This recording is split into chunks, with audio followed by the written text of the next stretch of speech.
गणेश मंत्र। ॐ त्वमेव साक्षात् श्री गणेश साक्षात् श्री आदिशक्ति माताजी श्री निर्मला देवी नमो नमः। शैलपुत्री साक्षात्। ॐ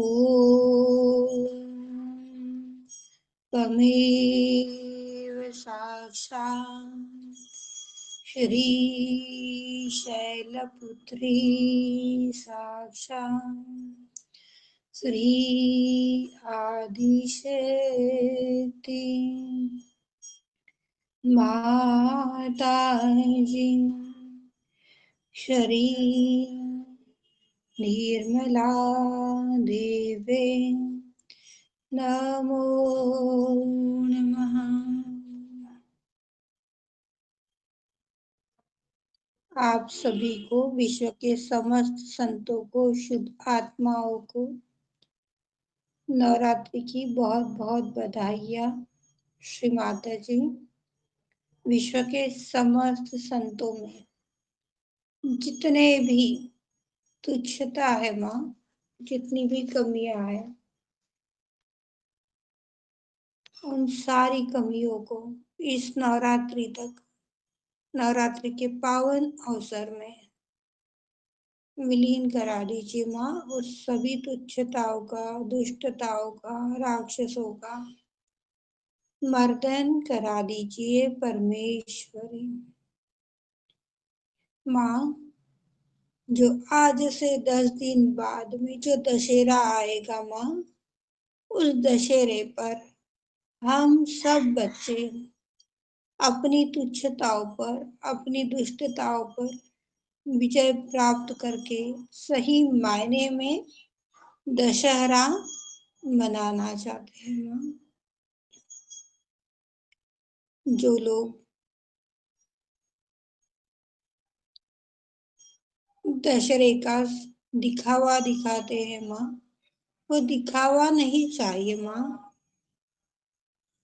उस दिखावे में हमें नहीं बनना है माँ, हमें सत्य में बनना है। सत्य में ही दशहरे को मनाना है माँ। प्लीज माँ सहायता कर दीजिए, आपकी शक्तियाँ दे दीजिए माँ, जिससे कि हम अपनी कमियों पर विजय प्राप्त कर सके माँ। हे आदिशक्ति माँ, आपने बताया है अपने अंदर ही सब कुछ समाया है। जितना बाहर है माँ, वह सब कुछ अपने अंदर समाया हुआ है। यह ज्ञान आपने हमें दिया माँ। पर अपने अंदर की कमियों को खोजने के अलावा हम दूसरों की कमियों को खोजते हैं, दूसरों की कमियों को देखते हैं, न कि खुद की कमियों को। तो माँ, इसके लिए, इस दुष्टता के लिए तो हम आपके क्षमा प्रार्थी है माँ। हमारी अपराधों को क्षमा कीजिए और घट में कैसे उतरना है, घट घट में जो ओंकार बसा है उसे कैसे प्राप्त करना है, उसमें कैसे स्थापित होना है, यह ज्ञान आज हम आपकी चरणों से आत्मसात करने के लिए आपकी ही चरणों में आए हैं माँ। माँ, जो ज्ञान आप अपने भीतर कैसे जाए, अपने घट में जो प्रणव ब्रह्मनाद है माँ, उस ब्रह्मनाद की गुंजार को कैसे सुने। यह ज्ञान आप मेरी माध्यम से विश्व की समस्त संतों में पहुंचा दीजिए माँ। आप मेरे वाणी में और विश्व के समस्त संतों के बुद्धि में विराजित हो जाइए श्री माता जी, जिससे कि वो जितनी भी कमियां हैं जो उस मोक्ष को, उस आनंद को, वो उच्च कोटि की सहयोगी बनने में रोड़ा डाल रही है, बाधा बन रही है माँ, वह हट जाए। अनंत कृपा करे परमेश्वरी, अनंत कृपा करे परमेश्वरी। जय श्री माता जी।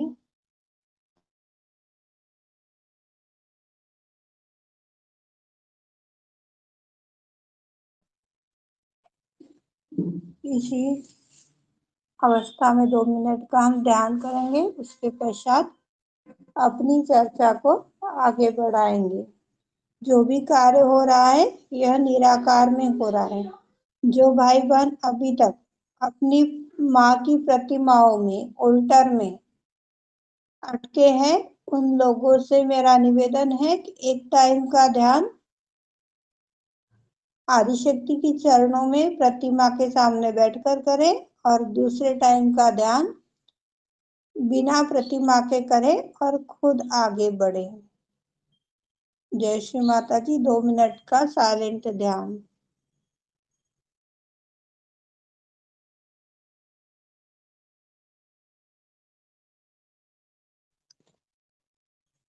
तीन महामंत्र। ओम त्वमेव साक्षात् ह्रीं महाऋषिणी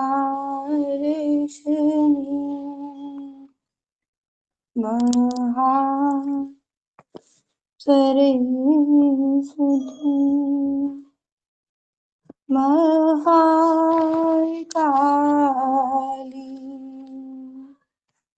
त्रिगुणात्मिका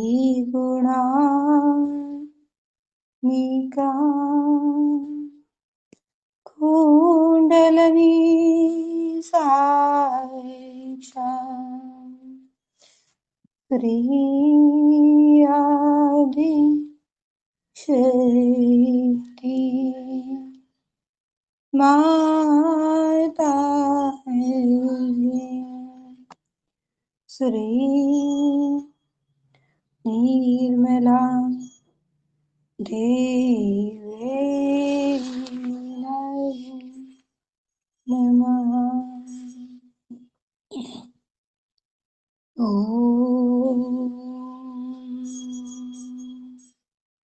त्वमेव साक्षात् श्री कल्कि साक्षात् श्री आदिशक्ति माता जी श्री निर्मला देवे नमो नमः। ओम त्वमेव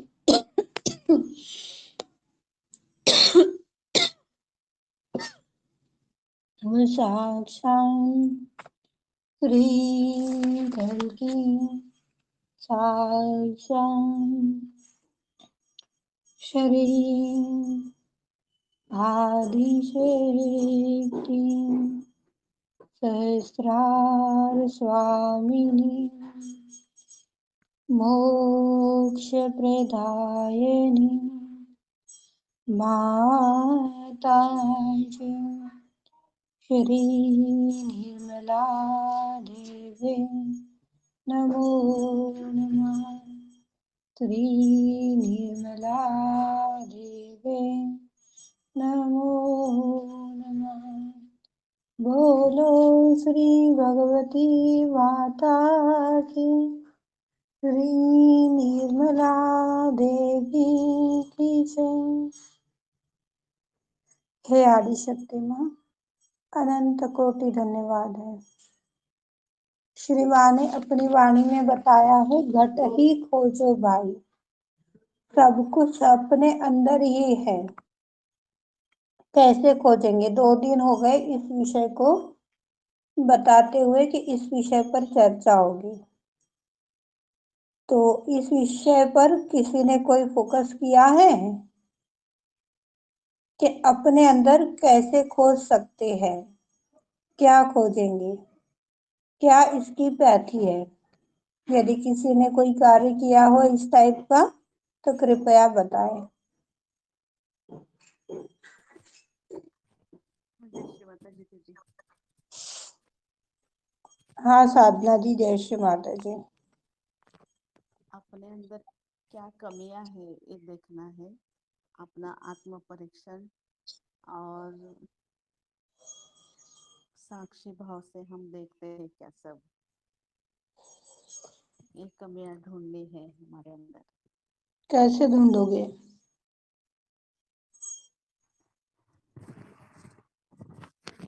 हम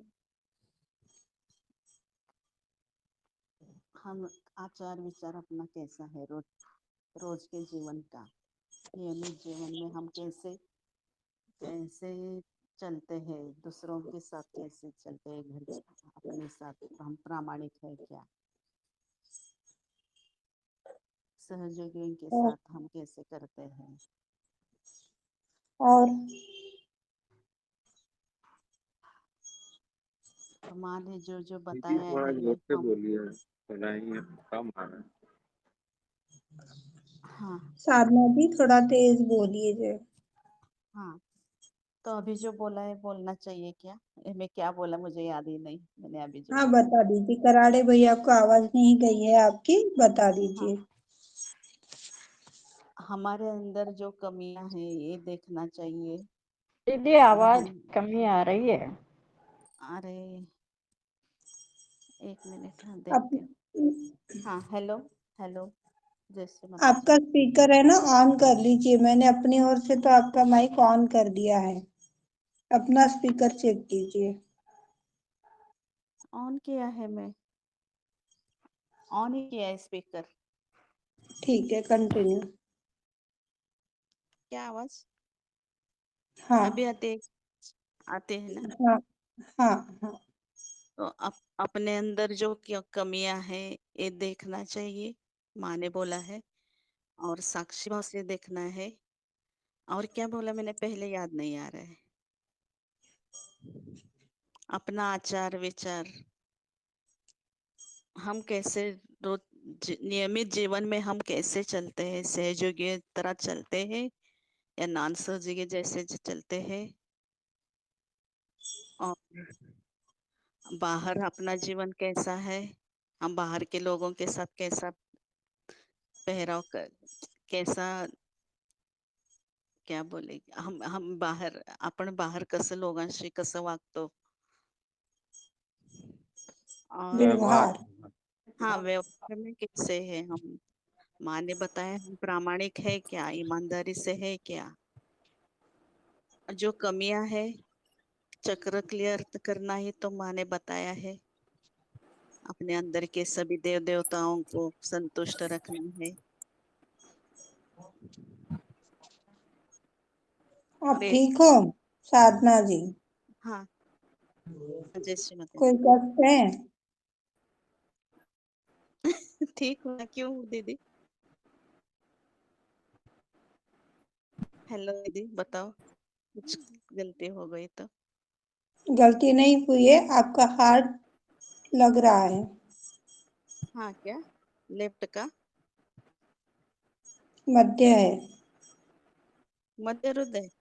हाँ, मैं अभी बोलते समय मुझे एकदम ऐसी धड़धड़ होने लगी, जब मैं बोलने लगी तब। हमें घबराना नहीं है, कुछ गलत भी हो जाता है तो किसी को कोई पनिशमेंट तो नहीं दी जाती, गलतियों से ही हम लोग सीखते हैं, ये नहीं होना चाहिए। हाँ मिथिलेश बंसल।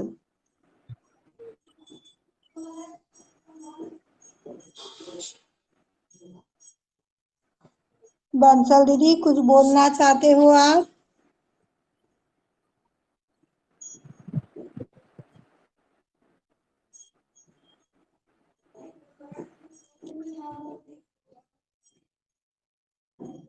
भैया आप कुछ बोलना चाह रहे थे?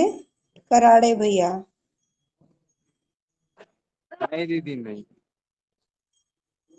मैं तो आवाज नहीं आ रही थी क्लियर, वही बार ये कर रहा था। ओके, कोई बात नहीं, अभी आवाज ठीक है ना? हाँ अभी ठीक थी आवाज। अपने भीतर कैसे जाए, अपने घट में कैसे खोजे, यह अपने आप में अनसुलझा हुआ सवाल है।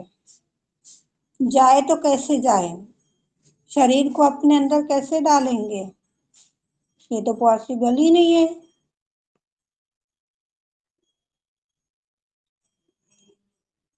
सबसे पहले तो हमें ये देखना चाहिए कि इस सवाल के अंदर ही कितना सारा अज्ञान छुपा हुआ है।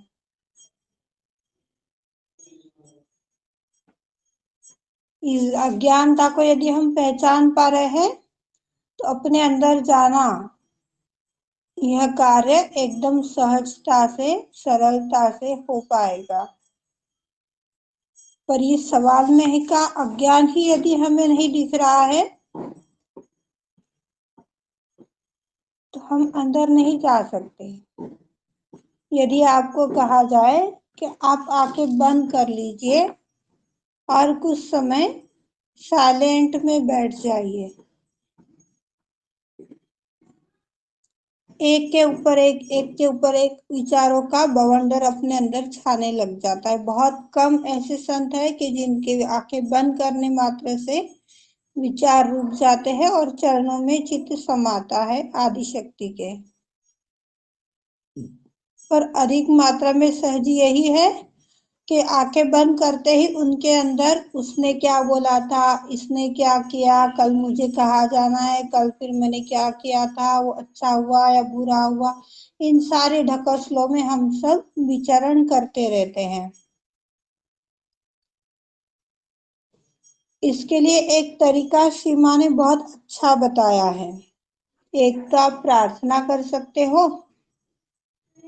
एक तो मंत्र ले सकते हो,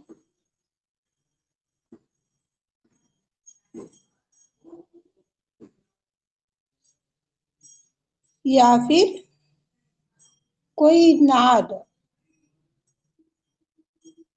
उसे हम सुन सकते हैं जो हमारे हृदय को भाती हो। किसी भी प्रकार की हो सकती है, वो शहनाई की गूंज हो सकती है, मृदंग हो सकता है, गिटार हो सकता है, किसी भी चीज के माध्यम से जो हमें अपनी अंदर की ओर आकर्षित कर लेता है, जिसे हम तल्लीनता कहते हैं।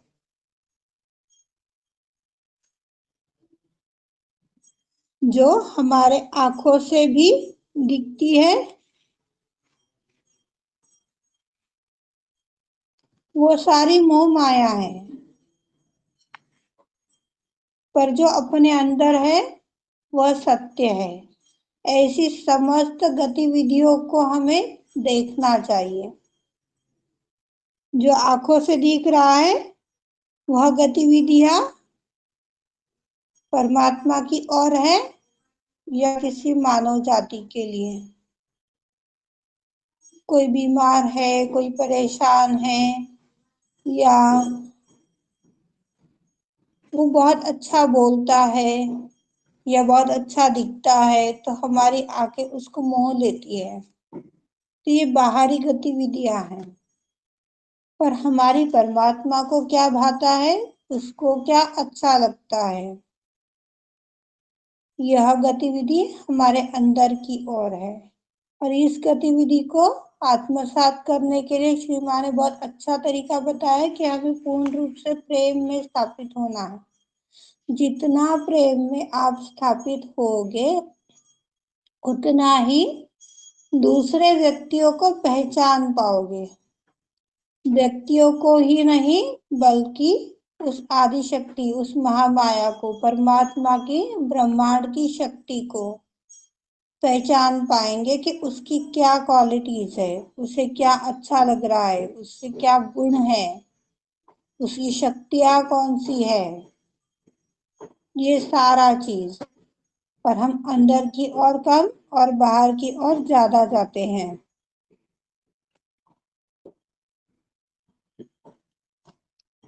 आदिशक्ति की हृदय में स्थापना होनी चाहिए। उसकी प्राण प्रतिष्ठा अपने अंदर हुई है क्या, इसे हमें देखना चाहिए।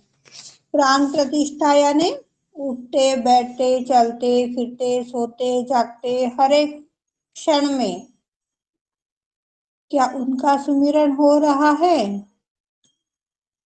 यदि उनका सुमिरन हो रहा है तो उनकी प्राण प्रतिष्ठा हो चुकी है।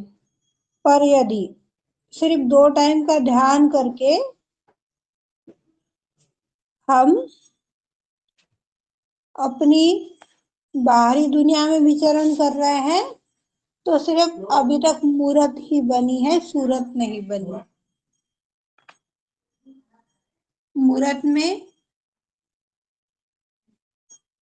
उस परमात्मा को देखने के लिए भी वह दृष्टिकोण चाहिए, वो विश्वास चाहिए। भक्ति तो सभी करते हैं, पूजा भी सभी करते हैं, पर अंधविश्वास के साथ।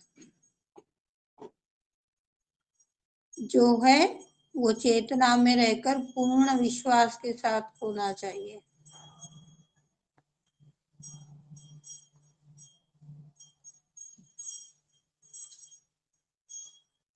ये जो हमारे श्वासों में जो भी चल रहा है वो आदिशक्ति के लिए है या मेरा बेटा, मेरी बेटी, मेरा परिवार जैसे समस्त चीजों में उलझ रहा है, इसको हमें देखना चाहिए। इसमें मन नामक ग्रंथि कार्य करती है। आप लोगों को 2 दिन पहले ही मन नामक ग्रंथि की 4 स्थान बताए थे। किसको याद है, बताओ।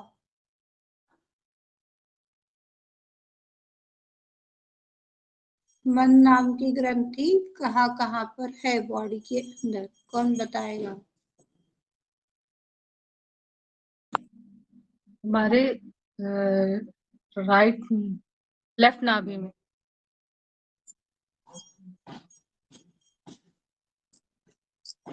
4 स्थान बताए थे।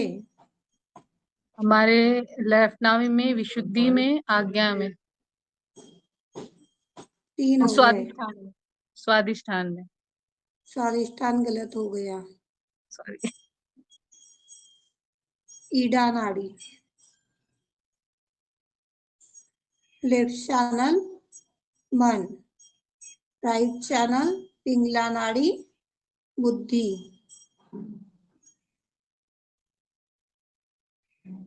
जहाँ लीवर है वो हमारा चित्त स्थान है, वहीं पर हमारा नाभि चक्र है। और चित्त के माध्यम से किसने क्या बोला, क्या किया, क्यों किया, कैसा किया, ये सारी गतिविधियां अपनी आज्ञा में चलती रहती है, जिसे हम साधारण भाषा में मस्तिष्क बोलते हैं।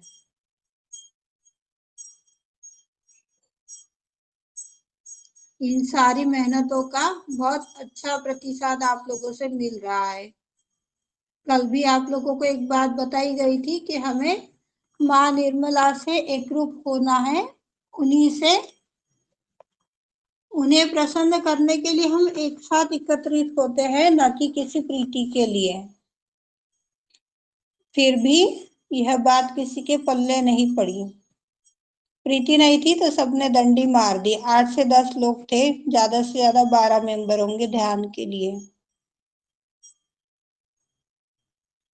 डिटैचमेंट, यह भी गुण आप लोगों को राजलक्ष्मी तत्व का बताया गया था।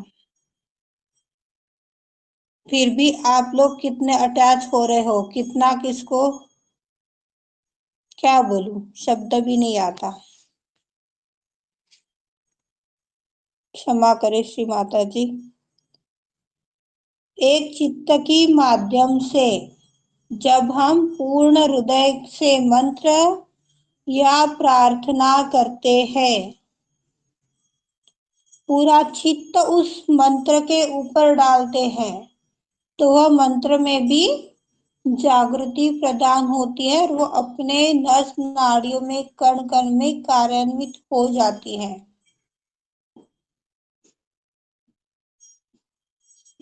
जो नए हैं उन लोगों को ये बात नहीं पता है कि ध्यान करना है तो जरूरी नहीं है कि श्री माँ ने 6 चीजें बताई है ध्यान की पद्धति में, तो 6 ही करनी है, जरूरी नहीं है।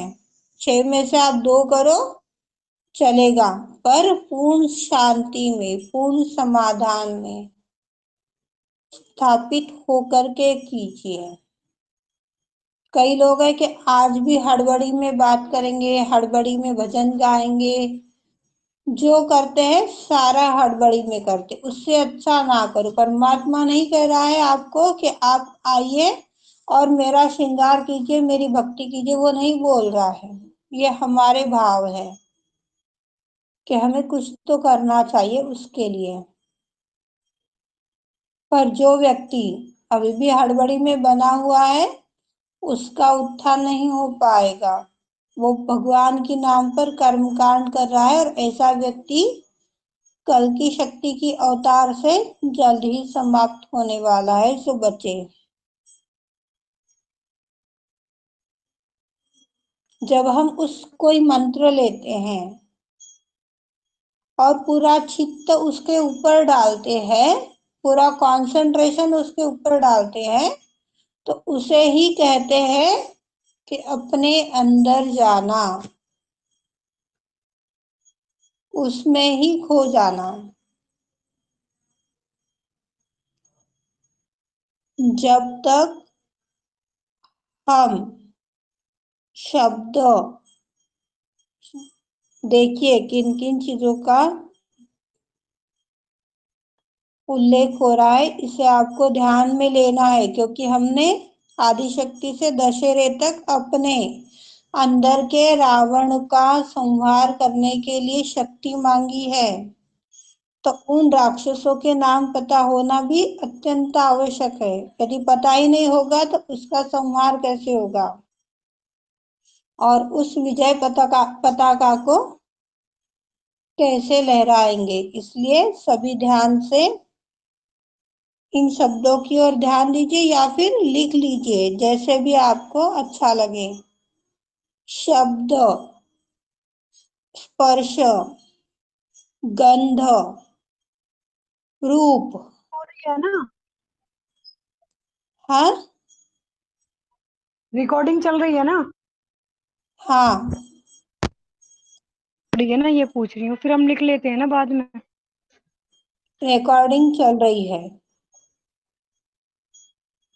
शब्द, स्पर्श, गंध, रूप, रस, विचार, मन, बुद्धि, अहंकार, काम, क्रोध, लोभ, मोह, माया, ईर्ष्या।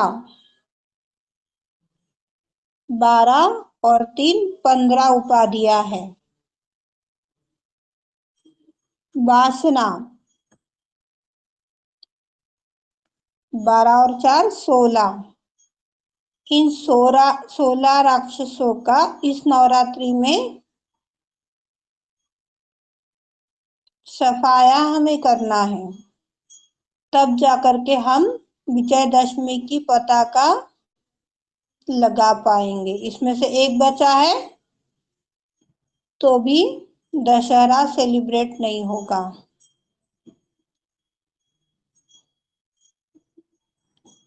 इन सारी उपाधियों से हमारा कितना रिश्ता है और कितना नहीं, इसे हमें देखना है। इस चीज का भी आत्म परीक्षण होगा कुछ समय में।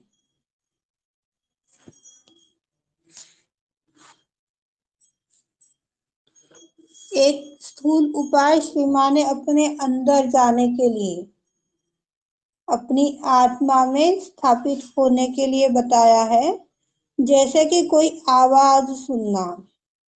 कई लोग बोलते हैं कि मुझे नींद नहीं आ रही, बेचैनी हो रही है।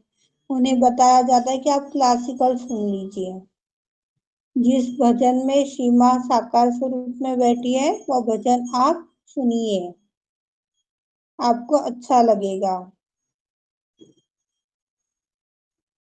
जब उस भजन में हम तल्लीन हो जाते हैं या वही भजन गुनगुनाने लग जाते हैं,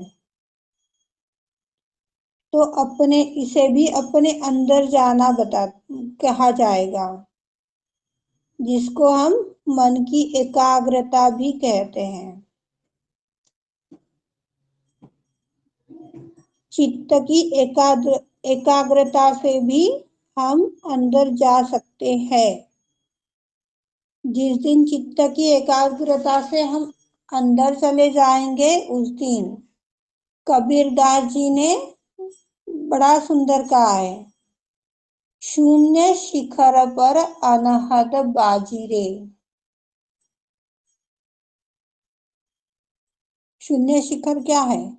सहस्त्रार से ऊपर, जहां ना कोई इच्छा है, ना कोई करने की सूझबूझ है, कुछ नहीं है, बस उसी में खोए हैं। कुछ कर कर भी जब कुछ नहीं कर पा रहे हैं, तो यह उसका क्या बोलेंगे उसको, एक चिन्ह, स्मृति चिन्ह बन जाता है। कुछ कर कर भी ना करो, बहुत बड़ी चीज है अपने आप में।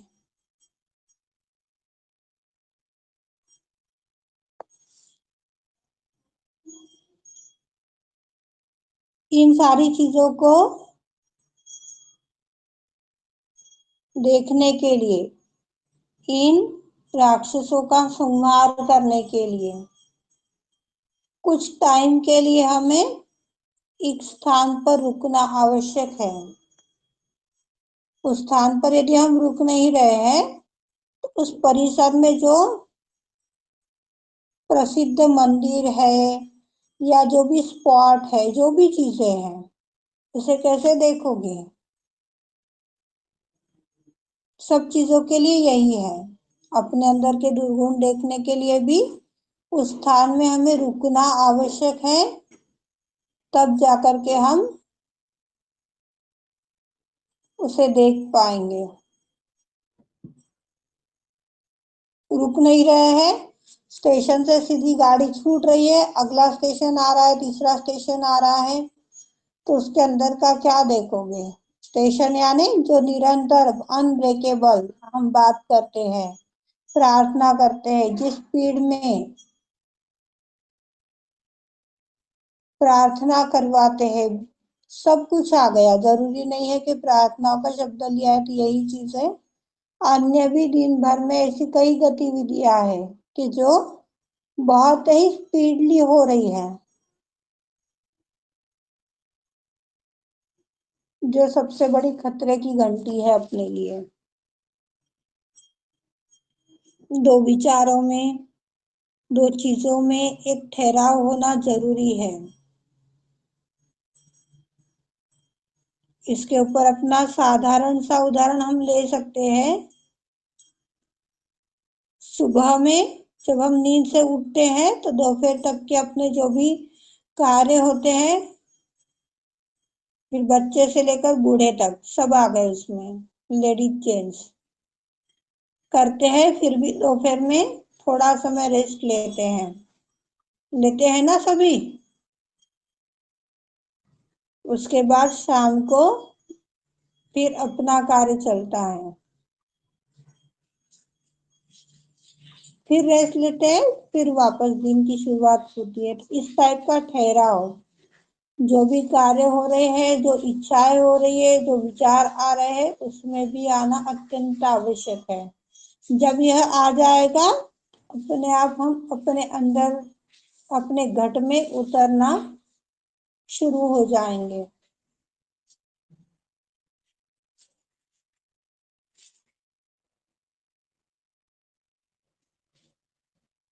इसके लिए आप एकदम शांतिपूर्वक में बैठकर प्रार्थना भी कर सकते हैं, आपको यदि अच्छा लग रहा है तो।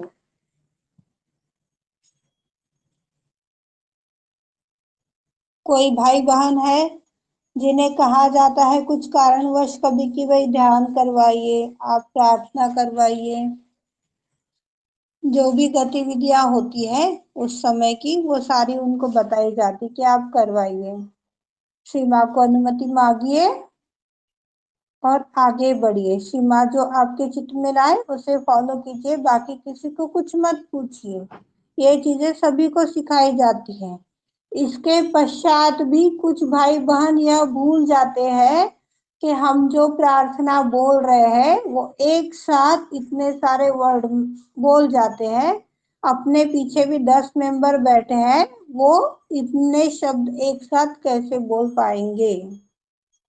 संपूर्ण प्रार्थना कैसे बोल पाएंगे? मंत्र तो ठीक है, अपने नजदीक पास में हमें याद हो चुके हैं सभी मंत्र, उसकी पद्धति भी हमें पता चल चुकी है।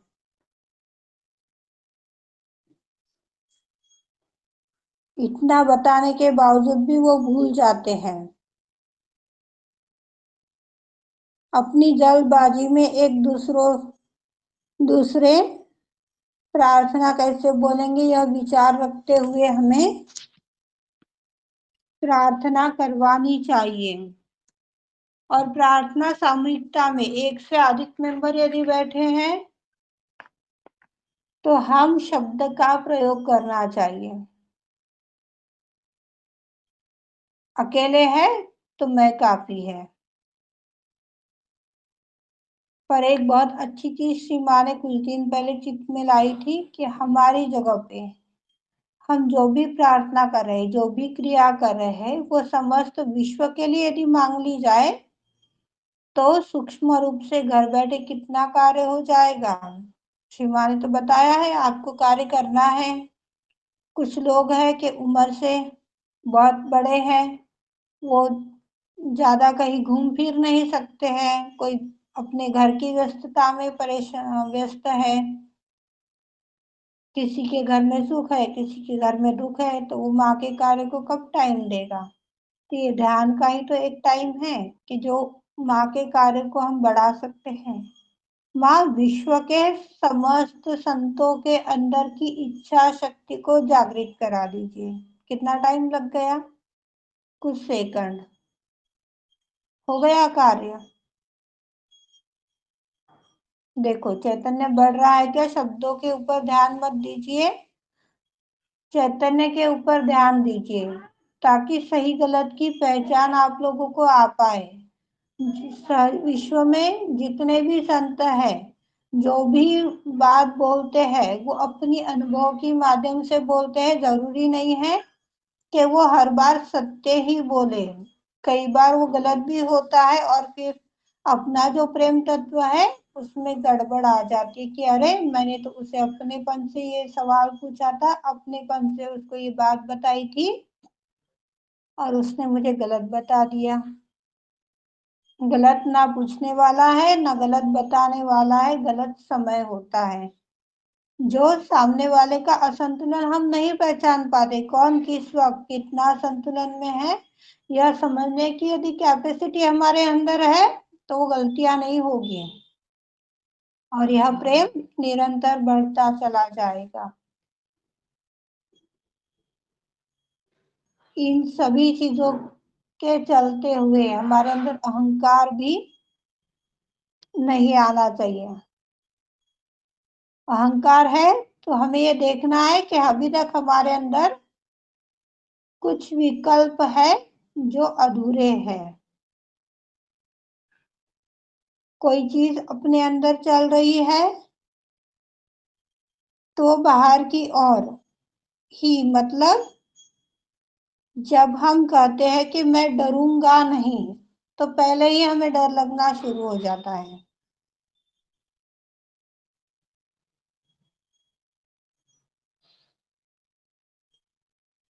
डर लग रहा है, देखा जाएगा जो हो रहा है वो। माँ है ना बैठी, ये विश्वास यदि हो जाए तो वो डर भी नहीं लगेगा और वो कष्ट भी नहीं होगा।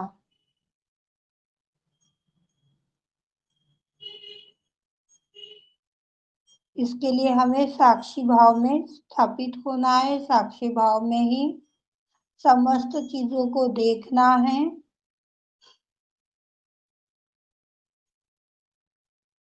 देखते देखते वो कब अपना घर छोड़ देगी हमें पता भी नहीं चलेगा।